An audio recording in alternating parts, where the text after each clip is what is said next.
भगवान श्री कृष्ण कहते हैं कि जब किसी भी कार्य को करने में अगर लालच होगा, बेईमानी होगी, जलन होगी, तो वह काम न तो सही होगा और न ही उसके परिणाम फलदायी होंगे। इसके अतिरिक्त जिस कार्य को हम पूरे मन से प्रेम पूर्वक करेंगे तो वो न सिर्फ हमारे लिए बल्कि समाज के लिए भी हित अपराध होगा। जो व्यक्ति कामी प्रवृत्ति का होता हो, जिसके मन में लोभ होता है और जो अत्यधिक क्रोधी स्वभाव का होता है, उसके लिए नरक के द्वार सदैव खुले होते हैं। अर्थात ऐसे व्यक्ति को तो सिर्फ नरक में ही जगह मिलती है। भगवान श्री कृष्ण ही इस सृष्टि के पालनहार है। वही इस संसार की शुरुआत थे, वही मध्य और वही अंत होंगे। मनुष्य सब कुछ चाहता है पर सब कुछ उसे नहीं मिल सकता। आपको जो नहीं मिला उसके लिए पश्चाताप मत करो, और जो आपसे खो गया, जो आपसे अलग हो गया, उसके लिए निराश भी मत हो। हर व्यक्ति श्री कृष्ण से जुड़ा है और श्री कृष्ण हर व्यक्ति से जुड़े हैं। वही हमारे आदि, मध्य और अंत है। समय एक सा नहीं रहता। आज दुख है तो कल सुख भी आएंगे और सुख के बाद दुख भी आना स्वाभाविक है। आपको पूरे धैर्य और श्री कृष्ण पर विश्वास के साथ अपना जीवन निर्वाह करना चाहिए। लोग अक्सर सच कहने से बचते हैं या डरते हैं, पर सत्य कभी छुप नहीं सकता और न ही कभी मिट सकता है। कितना भी छुपा लें पर सच तो उजागर हो ही जाएगा। इसलिए जो बात सच पर आधारित हो उसे करने या कहने और मानने से कभी नहीं डरना चाहिए। लोग अपने शरीर को सुंदर बनाने में लगे रहते हैं, पर आत्मा की सुंदरता शरीर की सुंदरता से कहीं ज्यादा महत्वपूर्ण है। शरीर नश्वर है, मिट्टी ही तो है, जो मिट्टी में ही मिल जाता है, और आत्मा अमर है। इसलिए आत्मा की सुंदरता पर ध्यान दो। आत्मा की सुंदरता खुद को श्री कृष्ण में लीन करने में मिलती है। जो होता है अच्छे के लिए होता है। कभी कभी विपरीत परिस्थितियां हमारी वर्तमान स्थिति को अच्छा करने के लिए आती हैं। मन चंचल होता है, यह इधर उधर भागता है और किसी भी कार्य की एकाग्रता का दुश्मन है। लेकिन यदि यह व्यक्ति के वश में हो जाए तो इससे अच्छा कोई मित्र नहीं है। मन को एकाग्र करना जरूरी है, बस थोड़े से प्रयास और अभ्यास की जरूरत है। श्री कृष्ण उन्हीं के हैं जो श्री कृष्ण के हैं। भगवान तो बस प्रेम भक्ति के भूखे हैं। जो भी उनकी भक्ति में लीन होता है, जो भी प्रेम से उन्हें याद करता है, वह सदैव उसका कल्याण करते हैं। जब भी आप कोई बुरा कार्य करते हो या अच्छा कार्य करते हैं, आपको लगता है कि कोई देख नहीं रहा, श्री कृष्ण कहते हैं कि तुम जो कुछ भी कर रहे हो, मेरी दृष्टि सदैव तुम पर है। इसलिए आप यह मत समझें कि आप अकेले हैं। आपके साथ श्री कृष्ण ने सदैव हैं। जो कुछ हुआ अच्छे के लिए हुआ, जो हो रहा है अच्छे के लिए हो रहा है, जो होगा वह भी अच्छे के लिए ही होगा।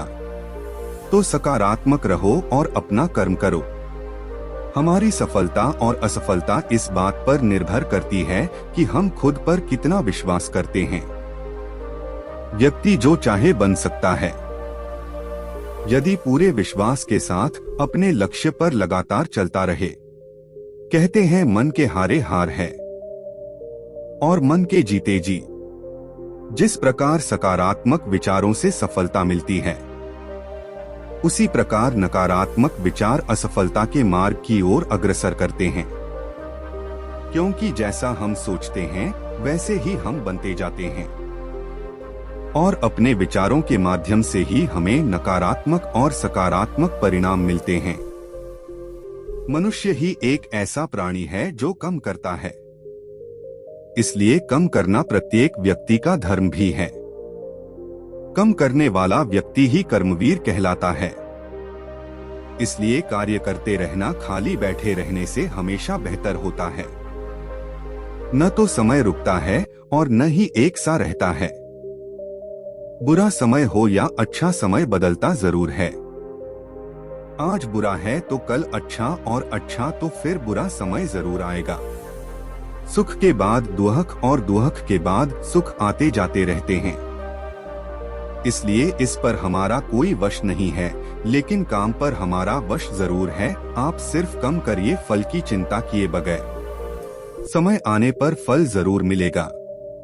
जो अज्ञानी व्यक्ति होता है वह यह गलतफहमी पाल लेता है कि मैं करता हूँ, सभी कार्य मेरे द्वारा किए जा रहे हैं, ऐसा जान उसने अहंकार घर कर लेता है।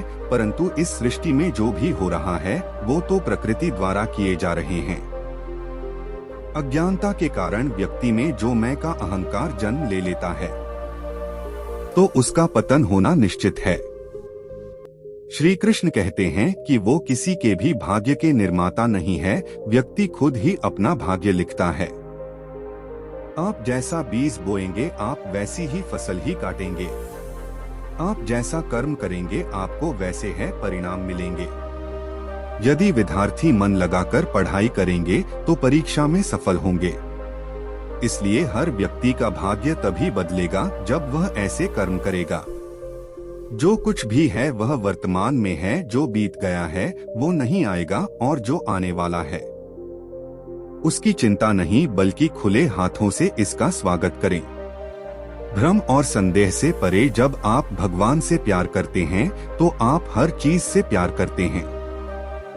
मन उन लोगों के लिए दुश्मन की तरह काम करता है जो इसे नियंत्रित नहीं करते हैं, और जिसने अपने मन को जीत लिया है उसके लिए मन सबसे अच्छा मित्र है।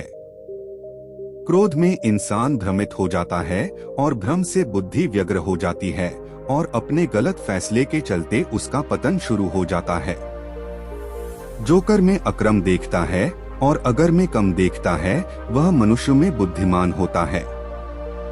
खुशी मन की एक ही अवस्था है जिसका बाहरी दुनिया से कोई लेना देना नहीं है। कोई भी व्यक्ति जो अच्छा काम करता है उसका कभी भी बुरा अंत नहीं होगा, चाहे यहाँ या आने वाले संसार में। क्या गया है तुम्हारा जो तुम रोते हो, तुम इस संसार में क्या लाए हो जो तुमने खो दिया। तुमने क्या पैदा किया जो खो दिया, क्योंकि तुमने जो भी लिया यही से तो लिया, जो भी दिया यहीं पर दिया। आज जिसे तुम अपना कह रहे हो कल किसी और का था और परसों किसी और का होगा। फिर क्यों होते हो? परिवर्तन ही इस संसार का नियम है। जिसका मन उसके वश में नहीं है उसके लिए उसका मन शत्रु के समान है। मनुष्य अपने विश्वास से निर्मित होता है, जैसा वह विश्वास करता है वैसा बन जाता है।